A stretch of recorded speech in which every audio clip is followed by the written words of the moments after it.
అలాంటి దశలో అభ్యర్థుల మార్పు చేర్పులతో అంటే ఎవరైతే ఇప్పటిదాకా వీళ్ళకి పని చెప్పిన వాళ్ళు, పని చేయించిన వాళ్ళు, లేకపోతే పట్టించుకున్నటువంటి వాళ్ళు ఎవరైతే ఉన్నారో వాళ్ళు మారగానే ఒక సాటిస్ఫాక్షన్ వచ్చింది.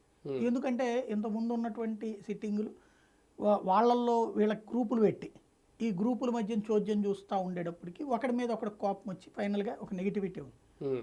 ఆ మార్చేటప్పటికి ఇప్పుడు కొత్తోడు వచ్చి అందరినీ కలుపుకుపోతూ ఉన్నాడు. తద్వారా ఇప్పుడు ఈ మార్చినటువంటి 70-80 దగ్గర ఏవైతే ఉన్నాయో రీజన్ అదే మెయిన్. అక్కడ ఒక అసంతృప్తిని చల్లార్చారు.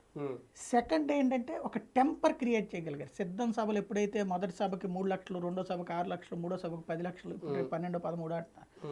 ఆ రేంజ్కి ఎప్పుడైతే వచ్చిందో ఒక్కసారిగా పబ్లిక్లో కూడా టాక్ మారిపోయింది. ఏందిరా జనమేంది, గోలైంది అనేటువంటిది వచ్చింది. ఈ ఏందిరా అనే ఫీలింగ్ ఎప్పుడైతే వచ్చిందో అవతలది ఒక్కసారిగా దీని ముందు బలహీన పడిపోయింది. నేను చూడండి, మీరు ఈ 3 సిద్ధం సభలతో చూస్తే అది పేలవం అయిపోయింది. తాడేపల్లిగూడెం సభ ఎన్ని లక్షల మంది అయితే రాలేదు. వాళ్ళు 25 ఎకరాల్లో పెట్టారు. 25 ఎకరాల్లో 10 ఎకరాల పక్కన పెడితే 15 ఎకరాల్లో ఎంతమంది రాగలుగుతారు? ఎకరానికి 1,00,000 మంది అయితే ఉండరు కదా. ఎకరానికి 1,00,000 మంది అయితే అప్పుడు 15 లక్షలు రా, లేదా ఎకరానికి 50,000 మంది అయితే 6 లక్షలు రా. అంత లేదు కదా అక్కడ. బేసిక్ గా 2 లక్షలు 3 లక్షలు ఇప్పుడు ఇదే 95 ఎకరాల్లో సభ అంట, పార్కింగ్ సెపరేట్ అంట కదా.